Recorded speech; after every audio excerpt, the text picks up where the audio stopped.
അപ്പോൾ നമ്മുടെ ക്ലീനിങ് പരിപാടിയിൽ ഡേ 2 സെക്കൻഡ് പാർട്ട് വീഡിയോ ആണ് കേട്ടോ ഈ കാണുന്നത്. അപ്പോൾ സിറ്റൗട്ട് മൊത്തം ഞാൻ സാധനങ്ങൾ പാട്ടവർക്കിയൊക്കെ വെച്ചിട്ടുണ്ട്. അപ്പോൾ അതിൽ നിന്ന് കിട്ടിയതാണ് എനിക്ക് ഈ ബുക്കുകളൊക്കെ. ഇതൊക്കെ നഴ്സിങ്ങിന് ഞങ്ങളുടെ ടെക്സ്റ്റ് ബുക്കാട്ടോ. എല്ലാം ഒന്നും ഇല്ലെങ്കിലും അത്യാവശ്യം കുറച്ച് ബുക്കുകളുണ്ട് കേട്ടോ. അപ്പോൾ ഇതൊക്കെ കണ്ടപ്പോൾ ഒരു സന്തോഷവും പിന്നെ പണ്ടത്തെ ഓർമ്മകളിലേക്കൊക്കെ പോയിട്ടോ. അതൊക്കെ ഒരു കാലം. പിന്നെ അതൊക്കെ ഞാൻ എടുത്ത് മാറ്റി വയ്ക്കണം കേട്ടോ. പിന്നെ ഈ ഡയറി 2017 ഡയറി ഉണ്ട് കേട്ടോ. ഇതിപ്പോൾ ഞാൻ എടുത്തങ്ങനെ മാറ്റി വയ്ക്കുന്ന സമയത്ത് അതിലൊരു അക്ഷരം എഴുതിയിട്ടില്ല. അപ്പോൾ എന്തായാലും അടുത്ത വർഷം 2026 എന്തായാലും ഞാൻ ആ ഡയറിയിൽ എന്തെങ്കിലുമൊക്കെ എഴുതും കേട്ടോ. ഇതൊന്നും ഞാൻ എടുത്ത് വെച്ചല്ല, വേറെ അച്ഛനോ ആരെങ്കിലുമൊക്കെ എടുത്ത് വെച്ചതായിരിക്കും അത്.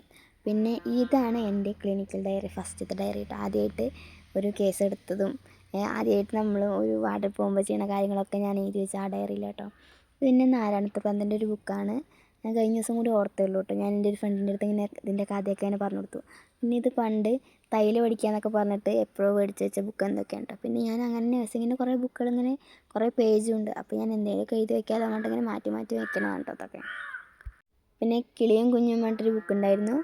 പിന്നെ മല്ലയുദ്ധ ബ്രഹ്മം പറഞ്ഞിട്ട് ഞാൻ ചെറുപ്പത്തിൽ എപ്പോഴോ എനിക്ക് കിട്ടിയൊരു ബുക്ക് കേട്ടോ. അപ്പോൾ അതിൽ 2 തടിയന്മാരുടെ എന്തോ കഥയാണ്, എന്താ കഥ എന്നൊന്നും ഓർമ്മയില്ല. അതൊക്കെ ഇനി ഒന്നുകൂടി ഒന്ന് വായിച്ച് നോക്കണം കേട്ടോ. ഇനിയും നല്ല രസമാണ് തോന്നുന്നു. അതിൽ ചിത്രങ്ങളൊക്കെ കണ്ടിട്ടാണ് ഞാൻ ആ ബുക്ക് എവിടെ നിന്ന് എടുത്തിട്ട് വരിക അങ്ങനെ എന്താ ചെയ്തത്, ലൈബ്രറിയിൽ നിന്ന് എന്തോ മേടിക്കുക അങ്ങനെ എന്തോ ആണ് ചെയ്തത്. അപ്പോൾ അതുപോലത്തെ കുറച്ച് ബുക്കുണ്ട് കേട്ടോ. ഇത് പിന്നെ കേസരീൻ്റെ 2009 വർഷ പതിപ്പിൻ്റെ കവർ പേജ് നല്ല ഭംഗിയുള്ളതുകൊണ്ട് മാറ്റി വെച്ചാൽ കേട്ടോ. അടുത്തതാണ് നമ്മുടെ മിന്നാമിന്നി കേട്ടോ.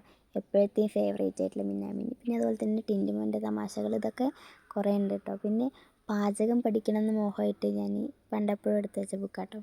അങ്ങനെ കുറച്ച് ബുക്കുകളൊക്കെ ഉണ്ടായിരുന്നു.